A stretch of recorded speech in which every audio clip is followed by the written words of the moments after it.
علی خان نے کہا تھا حسین ابن علی کے قتل کا مقصد نہ ہم سمجھے، حسین ابن علی کے قتل کا مقصد نہ ہم سمجھے، یہ ہم پر آج تک اسلام کا الزام باقی ہے۔ ہم نام امام حسین کا لیتے ہیں لیکن کام یزیدیوں والے کرتے ہیں، لیکن حسینی وہی ہے جو یزیدیت سے نفرت کرتا ہو۔ اللہ تعالیٰ شہزادہ محدث اعظم ہند شیخ الاسلام والمسلمین علامہ سید محمد مدنی میاں صاحب شیخ الاسلام دوسری نشست کا باقاعدہ آغاز کیا جاتا ہے، اور میں بغیر کسی تاخیر و تمہید کے سید السادات حضرت علامہ سید احمد حسین شاہ صاحب ترمذی خطیب اعظم برطانیہ و خطیب اعظم ہالیفیکس سے درخواست کروں گا کہ وہ تشریف لائیں اور اپنے نورانی اور یقانی ملفوظات گرامی سے مجھے آپ کو مستفیض فرمائیں۔ آواز نہیں آنی چاہیے، بالکل خاموش ہو جائیں جہاں ہیں آپ حضرات، اور جہاں جگہ ملتی ہے فوراً بیٹھ جائیں، خالی جگہ پر کر لیں، بعد میں بہت ساتھی آئیں گے۔ آپ آگے آ جائیں، کافی جگہ آگے، بعد میں آنے والوں کے لیے آپ آسانی کر دیجئے، مہربانی کر۔ نحمده ونصلي ونسلم على رسوله الكريم سبحان اللہ۔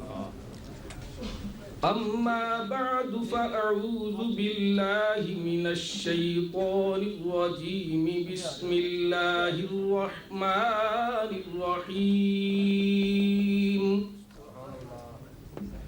إن الله اشترى من المؤمنين أنفسهم وأموالهم بأن لهم الجنة إن الله وملائكته يصلون على النبي يا أيها الذين آمنوا صلوا عليه وسلموا تسليما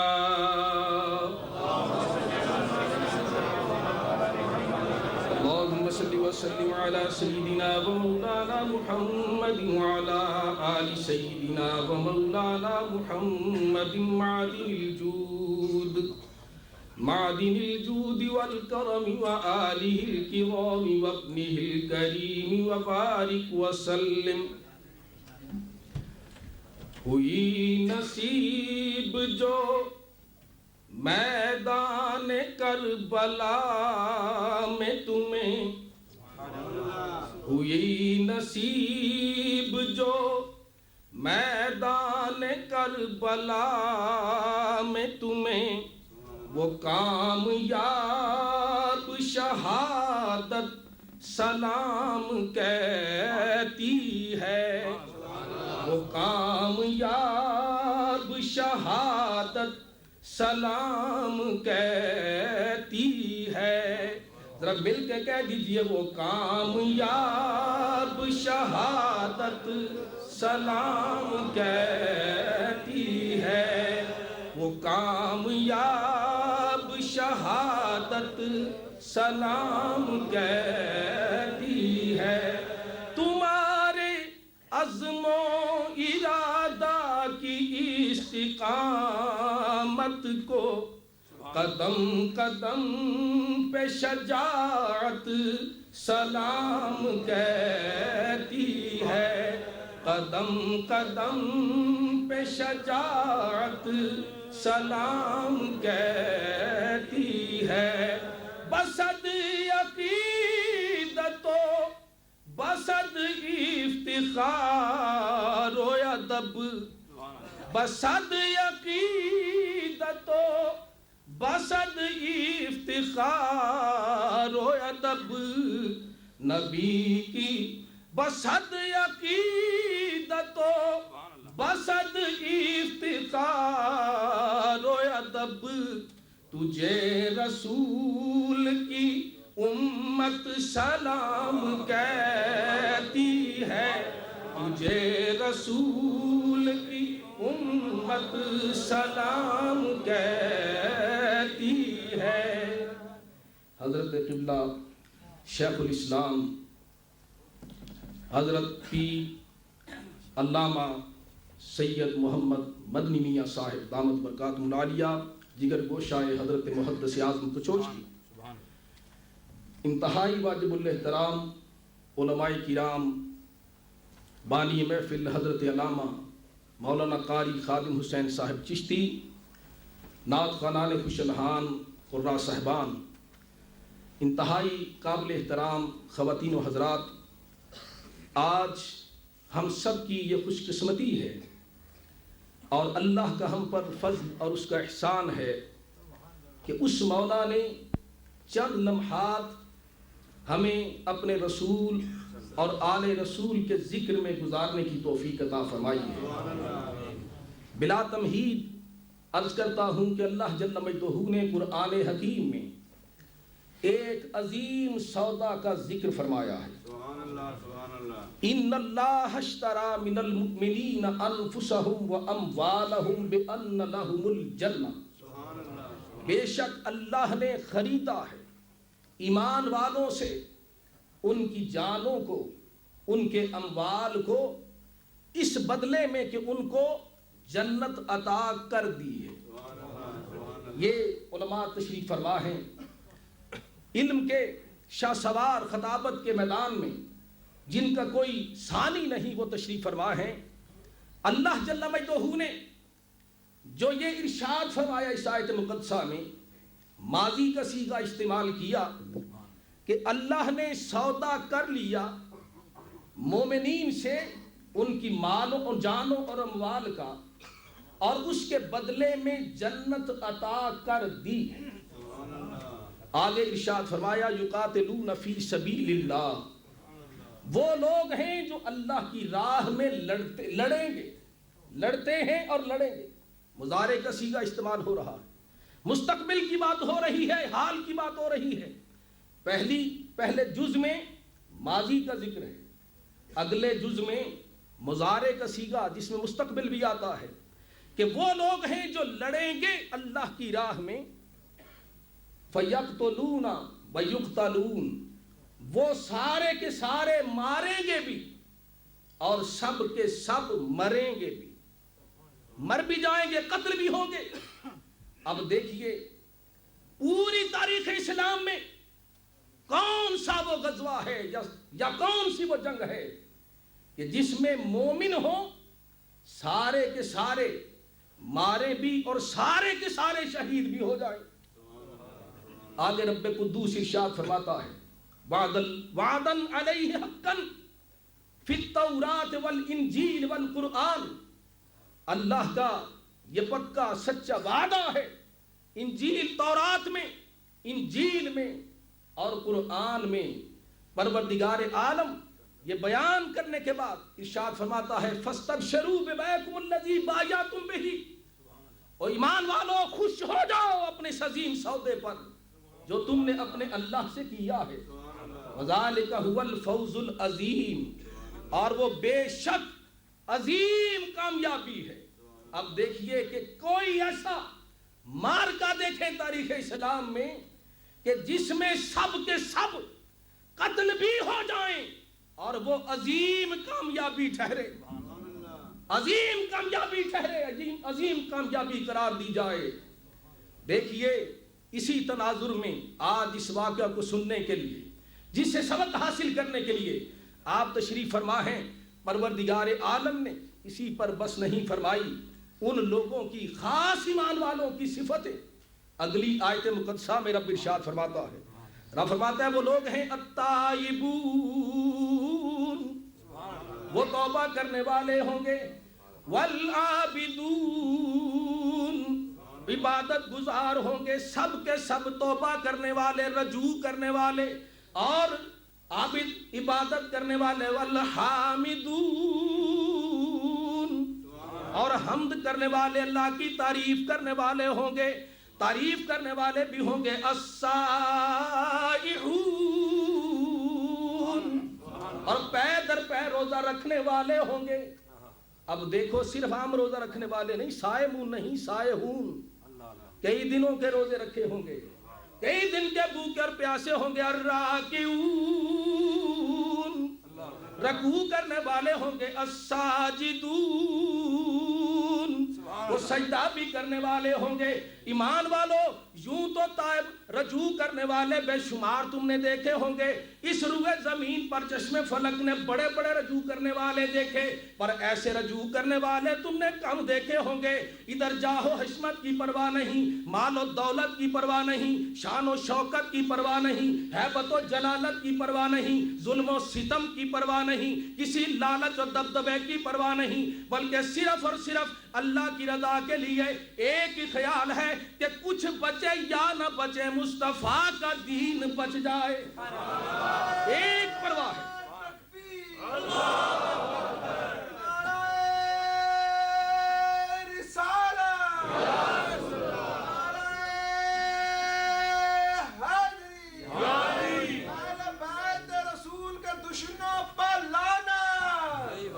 العابدون، عبادت کرنے والے، یوں تو بڑے بڑے آپ بھی دیکھے، بڑے بڑے تم نے زاہد دیکھے ہوں گے، دنیا کی تاریخ پڑھو، تاریخ اسلام، بڑی بڑی عظیم ہستیوں کی عبادت کا پتہ چلے گا، مگر ایسے تم نے عبادت نہ دیکھے ہوں گے۔ عزیز و اقربا کی لاشیں سامنے پڑی ہوں گی، بڑے بڑے ظلم و ستم کے پہاڑ ٹوٹیں گے، 3 دن کے بھوکے اور پیاسے بھی ہوں گے، لیکن پھر بھی جب ظالم آ کر بارگیننگ کریں گے، بار بار جب بیعت کا مطالبہ کریں گے، تو ایک ہی جواب ملے گا، لوگوں اگر تم جان چاہتے ہو تو جان حاضر ہے، مگر بیعت حسین نہیں کر سکتا ہے۔ اور ایک مہلت مانگی، کچھ نہیں مانگا، یزیدیوں کے لشکر سے ایک مہلت مانگی کہ یہ رات ہمیں جی بھر کر اللہ کی عبادت کر لینے دو۔ ایسے عابد تمہیں کم ملیں گے۔ العابدون، اور تاریخ گواہ ہے، باتو بین راکع و ساجد و قائم، ساری رات اہل بیت اطہار کے نفوس قدسیہ نے رکوع میں گزاری، سجود میں گزاری، قیام میں گزاری، اور ایسے مشکل کے وقت میں عبادت کرنے والے تمہیں کم نظر آئیں گے۔ الحامدون، اللہ کی نعمتیں پا کر شکر کرنے والے، حمد کرنے والے تو بے شمار ملیں گے، مگر اقربا کی لاشوں کے قریب ان کے خون آلودہ اجسام کو دیکھ کر، ان کے جسم کے کٹے ہوئے ٹکڑوں کو دیکھ کر اللہ کا شکر ادا کرنے والے تمہیں کہاں ملیں گے؟ دیکھو کہاں ملیں گے، ایک ہی مارکا ہے جہاں یہ سارے ملیں گے، سب صفات وہاں پر تمہیں ملیں گی، بلکہ کون سی ایسی ایسی ہستیاں دیکھو میدان کربلا میں، الحامدون، ایسے حمد کرنے والے بے مثال ہیں، تمہیں اور کہیں نہیں ملیں گے۔ السائحون، 3 دن کے بھوکے اور پیاسے، یہ روزہ رکھے ہوئے تمہیں ملیں گے۔ الراکعون الساجدون، الآمرون بالمعروف والناہون عن المنکر، وہ اللہ کی اس طرح دین سے محبت کرنے والے ہیں، اتنی مصیبت میں بھی اچھائی کا حکم دیں گے، برائی سے منع فرمائیں گے۔ والحافظون لحدود اللہ، اور اللہ کی حدوں کی حفاظت کرنے والے ہیں۔ وبشر المؤمنین، ان ایمان والوں کو پھر تم مصطفیٰ جنت کی بشارت دے دو، ایسے ایمان والوں کو بشارت دے دو۔ اب دیکھو یہ پورے جو صفات میں نے بیان کی، علماء نے یقیناً ہر دور میں ایمان والے آئے، شروع سے لے کر آج تک مومنین ایسے پیدا ہوتے رہے، مگر یہ جملہ صفات اس ان آیات مقدسہ میں جو بیان کی گئیں، دیکھو کس مارکہ میں ملتی ہیں، وہ کون سا خاندان ہے، وہ کون سی جنگ ہے، وہ کون سی لڑائی ہے جہاں پر یہ پوری آیات مقدسہ صادق آتی ہیں۔ اس لیے ہمیں کہنا پڑتا ہے، جو دہکتی آگ کے شولوں پہ سویا وہ حسین، ارے جس نے اپنے خون سے عالم کو دھویا وہ حسین، اور جو جوان بیٹے کی میت پہ نہ رویا وہ حسین، اور جس نے سب کچھ کھو کے پھر کچھ بھی نہ کھویا وہ حسین، ارے سب کچھ دے کے بھی اس نے کچھ نہیں کھویا۔ کیوں؟ دیا تو وہ جو رب سے سودا کیا تھا، اور دیا تو وہ جو رب سے سودا کیا تھا۔ حسین کے پاس جو کچھ تھا وہ سب کچھ رب کو دے دیا۔ حسین کے پاس جو کچھ تھا سب کچھ رب کو دے دیا۔ اب اس عادل کے عدل کا تقاضا ہے کہ مولا تیرے پاس جو کچھ ہے حسین کو دے دے، اس کے بدل میں عادل ہے، وہ فضل کرنے والا ہے، اس سے بھی زیادہ دینے والا ہے۔ امام عالی مقام، اب دیکھو سودا رب نے کیا، جانوں کا کیا، مالوں کا کیا، لیکن کربلا کے میدان میں ایسا سودا نظر آتا ہے کہ اپنا سودا بیچ کر بازار سونا کر گئے۔ بڑے بڑے سوداگر تم نے دیکھے، بڑے بڑے جانیں بیچنے والے، مال بیچنے والے، اللہ کی راہ میں قربانی کرنے والے تمہیں ملیں گے، مگر ایسی بے نظیر قربانی تمہیں چشم فلک نے نہ دیکھی ہوگی، کہیں نہ ملے گی، کہیں ایسی مثال تمہیں نظر نہیں آئے گی جو میدان کربلا میں مثال نظر آتی ہے کہ اپنا سودا بیچ کر بازار سونا کر گئے۔ ارے کربلا میں خوب چمکی ہے دکانیں اہل بیت، اہل بیت اطہار کی دکان، سودا بیچا جا رہا ہے، اور کیسا سودا بیچا جا رہا ہے؟ امام عالی مقام، یہ کون سی ہستی ہے بابرکات ہے؟ مصطفیٰ علیہ السلام نے جس کی خود تربیت فرمائی ہے، آقا دو جہاں صلی اللہ تعالی وسلم، جس کے بارے میں ارشاد فرماتے ہیں الحسین منی وانا من الحسین، میں حسین سے ہوں اور حسین مجھ سے ہے، اور میں حسین سے ہوں، حسین مجھ سے ہے اور میں حسین سے ہوں۔ یعنی یہ تو بات سمجھ میں آتی ہے کہ نواسا نانا سے ہوتا ہے، لیکن نانا نواسا سے ہو، یہ بات کی سمجھ نہیں آتی۔ گویا سرکار دو جہاں صلی اللہ علیہ وسلم فرمانا یہ چاہتے ہیں کہ جس طرح میرا حسین نواسا مجھ سے ہے، اسی طرح میرے دین کی تکمیل، میرے مشن کی تکمیل حسین سے ہوگی۔ اور وہ امام عالی مقام امام حسین علیہ السلام کربلا میں اپنا سودا بیچ رہے ہیں، اپنے رب سے جو سودا کیا تھا، آج ساری چیزوں کے بیچنے کا وقت آ گیا، اور جب سارے یزیدیوں نے ہر حربہ استعمال کر لیا، امام کو جھکا نہ سکے، امام عالی مقام کے خلاف اعلان جنگ کر دیا، حملے کا وقت آ گیا۔ امام عالی مقام آپ رام فرما رہے ہیں، آپ آنکھیں کھول دیں، اچانک بیدار ہوئے، زبان پر کلمات جاری ہوئے، انا للہ و انا الیہ راجعون۔ سیدنا علی اکبر پاس تشریف فرما ہے، عرض کی ابا جان یہ کلمات تو مصیبت کے وقت میں بولے جاتے ہیں، آپ نے یہ کلمے کیوں ارشاد فرما دی ہے؟ کیا کوئی بڑی مصیبت آنے والی ہے؟ ارشاد فرمایا بیٹا مصیبت تو نہیں آنے والی، جو ظاہری مصیبت ہے وہ اس کی بات اور ہے، لیکن میں اس کا مصیبت نہیں سمجھتا، اصل میں مقصد یہ ہے، اس لیے کلمات زبان پر جاری ہوئے۔ اب وہ مشکل آخری وقت آنے والا ہے، میرے نانا جان سیدنا محمد الرسول اللہ صلی اللہ علیہ وسلم خواب میں ملاقات ہوئی، آپ فرماتے ہیں اپنے غلاموں کے جلوں میں تشریف فرما ہے، کربلا کی زمین کی طرف اشارہ کر کے فرماتے ہیں او میرے غلاموں دیکھو یہ جنتیوں کا قافلہ جا رہا ہے۔ فرماتے ہیں مجھے پتہ چلتا ہے کہ آخری وقت آ گیا ہے۔ اب شہزادہ علی اکبر یہ نہیں پوچھا ابا جان یہ بتائیں کہ کیا موت آنے والی ہے، یہ نہیں پوچھا، عرض کرتے ہیں بابا جان یہ بتائیں ہم حق پر ہیں کہ نہیں۔ جب سوال کیا شہزادہ نے تو سیدنا امام عالی مقام فرماتے ہیں بل الذی مرجع العباد، مجھے قسم ہے اس پروردگار کی جس کی طرف لوٹ کر جانا ہے، ہم یقیناً حق پر ہیں۔ تو فرماتے عرض کرتے ہیں شہزادہ علی اکبر بجان جب ہم حق پر ہیں تو پھر شک کاہے کا ہے، پھر ڈر کاہے کا ہے؟ یا امام عالی مقام پھر ہم جہاں پر حکم ہوگا، جدھر آپ اشارہ کریں گے ہم ادھر اپنی جانیں لڑا دیں گے، دین کی عظمت کے لیے ہم کسی کی پرواہ نہیں کریں گے، جہاں پر حکم ہوگا ہم وہیں جا سر کو کٹا دیں گے۔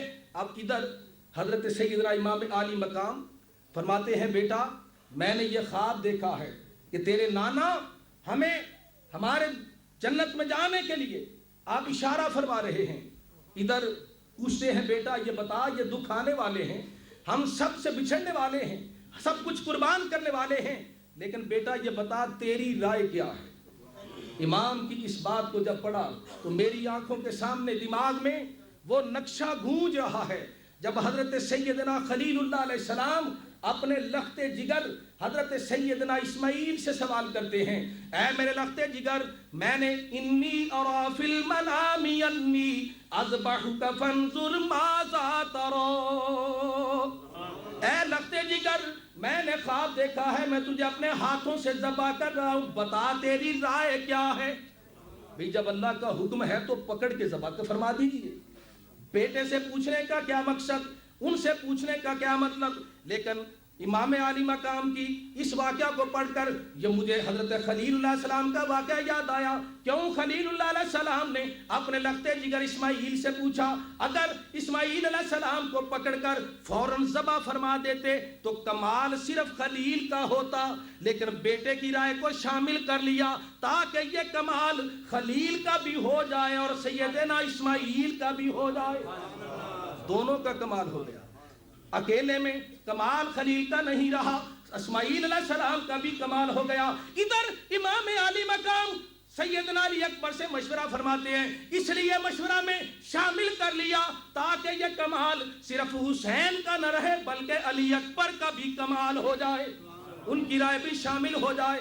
تو حضرت سیدنا علی اکبر رضی اللہ تعالی عنہ، امام عالی مقام اور سیدنا خلیل اللہ علیہ السلام میں یہ مماثلت دیکھیے اس واقعہ میں، ان کے ذرا اس کو کمپیریزن کیجئے۔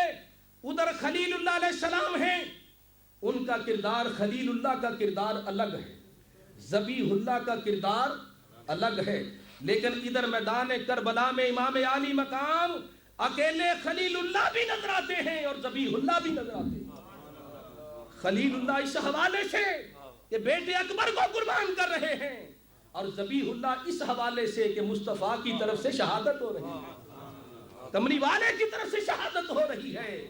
سیدنا امام عالی مقام لخت جگر سے مشورہ فرماتے ہیں، اور یہ مت سمجھیے کہ امام عالی مقام نے صرف میدان کربلا میں صبر و استقامت کا مظاہرہ کیا۔ بعض خارجی اور ناسبی کہتے ہیں، بعض یزیدی کہ جناب وہ مجبور تھے، شاید اس لیے صبر و استقامت کا مظاہرہ کرتے رہے، اس لیے بڑے جناب سکون کے ساتھ قربانیاں دیتے رہے۔ نہیں، یہ ایسا گھرانہ ہے، یہ ایسا پاکیزہ مصطفیٰ کا خاندان ہے۔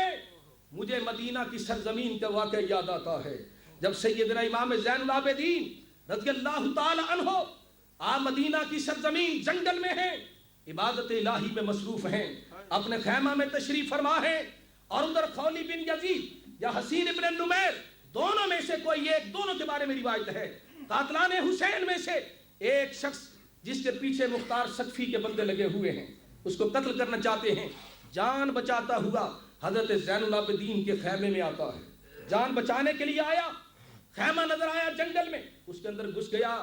حضرت سیدنا زین العابدین نے نگاہ اٹھا کے دیکھا، ایک مسافر آیا ہے، پریشان حال آیا ہے، مصیبت زدہ آیا ہے، غلاموں کو بلایا، مہمان کی خدمت کرو، اچھے سے اچھا کھانا عطا کرو، بہترین سے بہترین بستر مہیا کرو، پیارے سے پیارا لباس عطا کرو، خوب تواضع کرو۔ اسی طرح کیا گیا، چند ایام گزرے، اس کو محسوس ہوا اب دشمنوں کا خطرہ نہیں، اب اجازت لینی چاہیے۔ امام کی بارگاہ میں پھر حاضر ہوا، سرکار اجازت دیجیے۔ اس نے امام زین العابدین کو پہچان لیا تھا، مگر چپ رہا کہ پیچھے موت سے ڈر کر بھاگا ہوں، کہیں ادھر ہی موت اسرائیل نہ آ جائے، کہیں ادھر ہی مصیبت نہ ہو جائے، خاموش رہا۔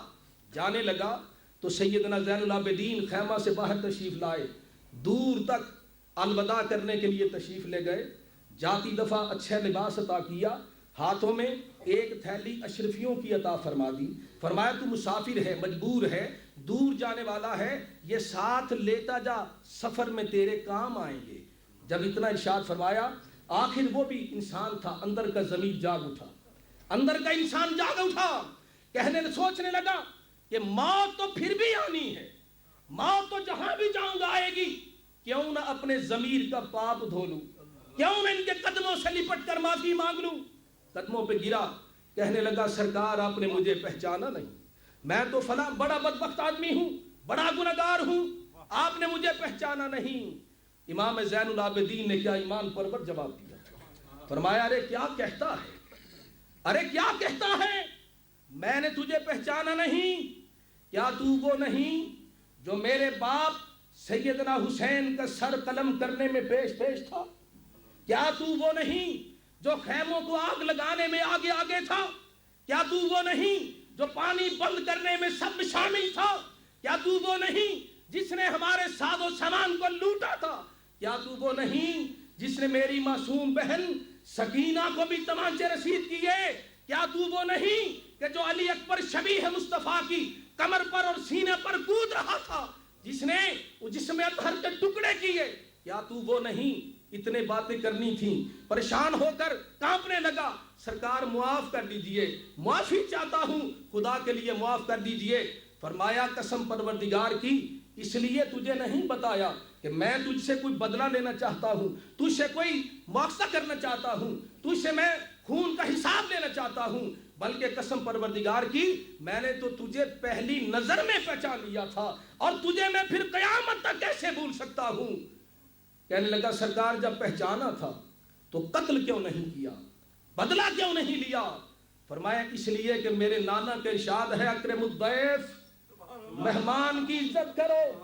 فرمایا اس وقت کوفہ میں ہم تھے، تم ہمارے میزبان تھے، ہم تمہارے مہمان تھے، ارے کوفیوں وہ تمہارا کردار تھا، آج تم میرا مہمان تھا، یہ اہل بیت کا کردار ہے۔ فرمایا آج چاہتا تو بدلہ لے سکتا تھا، مگر نہیں، یہ خاندان رسول کا کردار ہے۔ حضرت سیدنا امام جعفر صادق رضی اللہ تعالی عنہ سے ایک شخص نے الزام لگایا، امام نے میری چوری کی ہے، امام نے میری چوری کی ہے۔ امام جعفر صادق علیہ السلام نے پوچھا کیا چوری ہوا؟ کہنے لگا فلاں فلاں اتنے جناب 100 درہم یا دینار وہ چوری ہوئے، فلاں فلاں چیزیں۔ فرمایا میرے گھر میں آؤ، ساتھ لے گئے، جا کر وہ چیزیں گھر سے عنایت فرما دیں، ہاتھ باندھا، کہا باندھ کر فرمایا کہ میری وجہ سے جو تجھے تکلیف ہوئی خدا کے لیے معاف کر دینا۔ چلا گیا، چند دنوں کے بعد اس کی چوری مل گئی، اب بڑا پریشان ہوا، کیا کروں، میں نے نہ حق ظلم کیا، خجلت و ندامت سے شرمندگی اور جناب نیچے بڑی پریشانی میں امام کی بارگاہ میں آیا، آ کر قدموں پہ گرا، ہاتھ باندھے، سرکار غلطی کر بیٹھا، بڑی مصیبت آ گئی، میں نے بڑا گناہ کیا۔ فرمایا کیا ہوا؟ کہنے لگا میں نے ایسے اپنا حق الزام لگایا۔ فرمایا تو کیسے پتہ چلا؟ سرکار میری چوری مل گئی، یہ چیزیں مل گئیں۔ فرمایا تو اب کیا چاہتا ہے؟ سرکار یہ واپس کرنے آیا ہوں اور معافی مانگنے آیا ہوں۔ فرمایا معاف تو ہم نے اسی وقت کر دیا تھا، یہ چیزیں بھی ساتھ لیتا جا، ہم جو دے دیتے ہیں لیا نہیں کرتے، یہ بھی ساتھ لیتا جا۔ اور اہل بیت رسول کا یہ سب سے بڑا سبق ہے میدان کربلا میں، کہ دین کے لیے جو دے سکتے ہو دے دو، دین کے لیے جو دے سکتے ہو دے دو۔ امام عالی مقام نے سب کچھ دیا، لیکن ایک لمحہ، ایک موقع ایسا آتا ہے کہ امام عالی مقام تھوڑا سا ڈولتے ہیں، ہاتھ کپ کپاتے ہیں۔ اس وقت جب سیدنا علی اکبر رضی اللہ تعالی عنہ اجازت طلب فرماتے ہیں، اجازت دے دی امام نے، لیکن ساتھ ہی ہاتھ اٹھا دیے، اللہم اشہد ہؤلاء القوم قد برز الیہم غلام، مولا اب تو گواہ رہنا، اب ان کی جانب اس قوم کی طرف وہ جا رہا ہے، وہ نوجوان جا رہا ہے، اشبہ الناس بنبیک خلقا وخلقا ومنطقا، مولا اب وہ جا رہا ہے جو انسانوں میں سب سے زیادہ تیری مصطفیٰ کی صورت سے ملتا ہے۔ مولا مجھے اس کا بڑا دکھ ہے، اس لیے کہ خلق میں، خلق میں، گفتار میں، کردار میں تیرے رسول سے ملتا ہے۔ اذا کننا اشتقنا بنبیک نظرنا الی وجہہ، مولا ہم جب کبھی تیرے رسول کے دیدار کے مشتاق ہوتے ہیں، ہم اس کی صورت کو تک لیتے ہیں۔ مولا اب یہ جا رہا ہے، اب ایمان والو ذرا توجہ کرو، مصطفیٰ علیہ السلام کے اس خاندان کی قربانی پر ذرا غور فرماؤ کہ حضرت سیدنا علی اکبر گئے، تشریف لے گئے، واقعہ بیان نہیں کرنا چاہتا، اشارتاً بات سمجھانا چاہتا ہوں، تشریف لے گئے، ان کے ساتھ جو کچھ ہوا آپ ہمیشہ وہ تفصیل سے سنتے ہیں، جس طرح ان کے ساتھ ظلم و ستم ہوا، بلکہ کیا ہے فَقَطَعُوا بِسُيُوفِهِمْ إِرْبًا إِرْبًا، تاریخ میں آتا ہے کہ شبیہ مصطفیٰ کے ٹکڑے ٹکڑے کر دیے گئے، ٹکڑے ٹکڑے کر دیے گئے۔ اب غور فرماؤ کہ مصطفیٰ علیہ السلام کی نالین پاک کا نقشہ ہمارے گھروں میں ہوتا ہے، اور کوئی مسلمان کیا مصطفیٰ کی نالین پاک کے اس نقشہ کی توہین کرتا؟ بلکہ فقہ کا مسئلہ فقہا فرماتے ہیں اگر سرور انبیاء صلی اللہ علیہ وسلم کی جوتی مبارک کو حقارت اور نفرت سے گستاخی کے انداز میں کوئی جتڑی کہہ دے تو وہ کافر ہے، دار اسلام سے خارج ہو جاتا ہے۔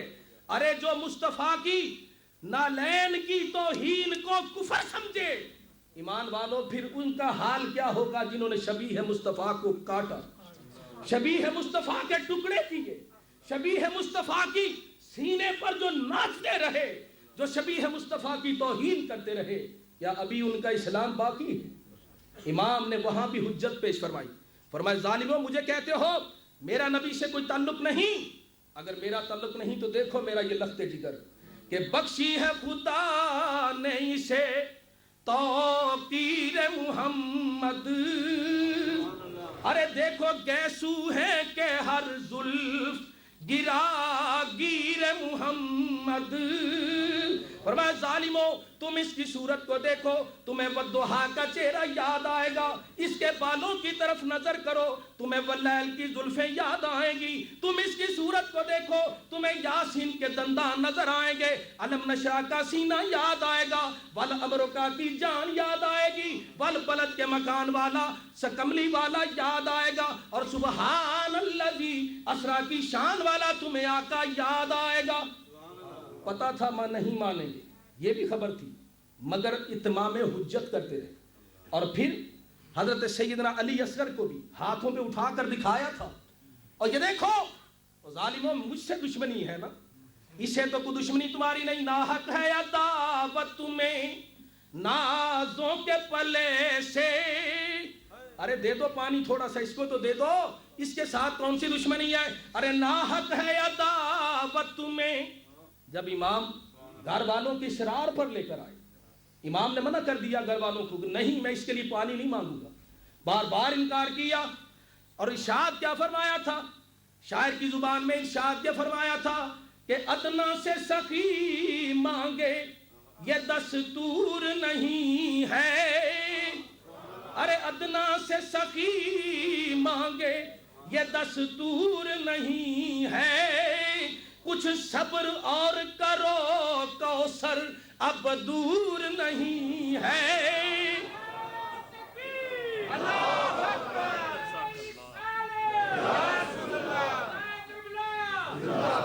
فرمایا کچھ صبر اور کرو کوثر اب دور نہیں ہے، اور یہ دکھایا تھا، لیکن کیا ہوا؟ پانی دیا انہوں نے؟ بولیے پانی دیا؟ کیا بدل میں آیا تھا؟ تیر جو ہلکے عسکر میں پیوست ہو کر بازوئے حسین میں گھس گیا، خون کا فوارہ نکلا، سب کچھ امام ان کو دکھاتے رہے، کیوں؟ تاکہ کل کوئی مؤرخین میں سے کوئی گستاخ، کوئی یزیدی، کوئی خارجی، کوئی ناسبی یہ نہ کہے کہ حسین نے ضد بڑی کی۔ آج کل وہ بھی ناپاک ایک ضروریت ہے، کہتے ہیں حسین نے بڑی ضد کی، اگر جناب بیعت کر لیتے تو کیا تھا؟ بھئی حسین کو انکار کیوں تھا؟ کیا وجہ تھی؟ جب اتنے لاکھوں کروڑوں نے بیعت کر لی تو حسین کر لیتے تو کیا تھا؟ میں یہ کہتا ہوں یہ نہ کہو حسین کو انکار کیوں تھا، مجھے یہ بتاؤ کہ یزید کو اصرار کیوں تھا؟ جب سب نے بیعت کر لی اکیلے حسین نہ کرتے تو کیا تھا؟ کیا بات ہے بھائی صاحب، انکار نہ پوچھو، بتاؤ اصرار کیا تھا، کیوں اصرار کیا اس نے؟ وہ بھی جانتا تھا ساری دنیا بیعت کر لے مگر پھر بھی یہ حکومت اس وقت تک لیگل نہیں ہو سکتی جب تک حسین کی مہر نہ لگے۔ وہ جانتا تھا کہ حسین کے بغیر یہ حکومت نااہل ہے، غیر شرعی ہے، اور یہ خلاف اسلام ہے۔ اور امام عالی مقام اسی لیے دکھاتے رہے، آنے والوں کو یہ سبق دے دیا کہ لوگوں، آخری بات کر رہا ہوں، اپنی گفتگو کو سمیٹ رہا ہوں، مجھے معلوم ہے حضرت شیخ الاسلام کے خطاب کا وقت اب قریب ہے، بس ایک آخری بات عرض کر رہا ہوں، امام نے یہ حجتیں کیوں پیش کی؟ یاد رکھیے اس لیے بار بار کہتے رہے کہ لوگوں اور انسانی ہمدردی کا دعویٰ کرنے والوں اور ہیومن رائٹس کی بات کرنے والوں، سنو، کوئی کتنے سے کتنا بے حیا کیوں نہ ہو، اسے کسی معصوم پر تو رحم آ ہی جاتا ہے، اور کوئی اس سے بڑا بے دین ہو اسے کسی جوان کی جوانی پر رحم تو آ ہی جاتا ہے. کوئی اس سے بھی کیا گزرا ہو اور عورتوں پر تو اسے رحم آ ہی جاتا ہے, چھوٹی بچیوں پر تو اس کو رحم آ ہی جاتا ہے, اور کوئی بہت ہی کیا گزرا ہو اسے مسافروں کی بے کسی پر تو رحم آ ہی جاتا ہے. امام نے بار بار حجتیں پیش کی اور یہ سبق اور درس چھوڑ دیا. لوگوں, یہ نہ کہنا کہ حسین نے بیعت کیوں نہیں کی, تم کہتے ہو یہ مسلمان تھے ان کی بیعت کر لیتا. ارے تم مسلمان کہتے ہو, یہ تو انسان کہلانے کے بھی حقدار نہیں. جس کو معصوم کی معصومیت پر رحم نہیں آیا, جوان کی جوانی پر رحم نہیں آیا, عورت کی انسانیت پر رحم نہیں آیا, مسافروں کی بے کسی پر رحم نہیں آیا. ارے کیا میں ان لوگوں کی بیعت کر لیتا؟ خود فیصلہ کرو, کیا یہ لوگ بیعت کے حقدار ہیں؟ امام نے یہ سبق دیا. لوگوں, میں اس لیے بار بار ان کے ضمیر کو جھنجھوڑ رہا ہوں, اس لیے بار بار ان کے ضمیر کو جھنجھوڑ رہا ہوں, اس لیے امام نے یہ سبق دیا. لوگوں, جان دے کر بھی بچا لو غیرت ایمان کو. اور وہ حسین ہے. آخر میں میرے ساتھ مل کر محبت سے ایک شعر پڑھ دیجئے. عزت پہ جس نے سر کو فدا کر کے دم لیا. ارے ہم کس حسین کا ذکر کر رہے ہیں؟ عزت پہ جس نے سر کو فدا کر کے دم لیا. مل کے پڑھو. عزت پہ جس نے سر کو کر کے دم لیا. معلوم ہوتا ہے حضرت شیخ الاسلام کے خطاب کے لیے آپ ابھی تک تیار نہیں ہوئے. تیار ہیں؟ نہیں, آپ سست ہیں. میں آپ کو گرما رہا ہوں کہ حضرت شیخ الاسلام کے خطاب کے لیے تیار کیا جائے. اگر آپ تیار ہیں تو پھر مل کر جھوم کر کہیں تاکہ حضرت کا خطاب شروع ہو. مل کر کہو. عزت پہ جس نے سر کو فدا کر کے دم لیا. عزت پہ جس نے سر کو فدا کر کے دم لیا. اور حق کو ابد کا تاج عطا کر کے دم لیا. حق کو ابد کا تاج عطا کر کے دم لیا. اور صدق اور منافقت کو جدا کر کے دم لیا. ارے جس نے یزیدیت کو فنا کر کے دم لیا. جس نے یزیدیت کو فنا کر کے دم لیا. ماشاءاللہ. حضرات گرامی, حضرت سید السادات علامہ سید احمد حسین شاہ صاحب بارگاہ امام حسین میں خراج عقیدت پیش فرما رہے تھے. دل یہ چاہ رہا تھا کہ شاہ صاحب کا بیان, اب وقت اس کا متحمل نہیں, ہم نے نماز مغرب ادا کرنی ہے, اور آج تو پتہ نہیں وقت کتنی تیزی سے گزر رہا ہے. کاش اے وقت ذرا آج یہاں رک جائے. امام اعظم شان بیان فرما رہے تھے نا, کوفہ کی جامع مسجد میں بیٹھے ہوئے امام حسین کی کسی نے آواز دا, حضور نماز عصر گئی, سورج غروب ہونے کے قریب چلا گیا. تو امام اعظم نے سورج کی طرف اشارہ کیا, ہے سورج لا تغربی الشمس, آج غروب نہیں ہونا جب تک میں مصطفیٰ کے نواسے کی شان بیان کروں. اے کاش آج وقت ذرا یہیں ٹھہر جائے. حضرات گرامی,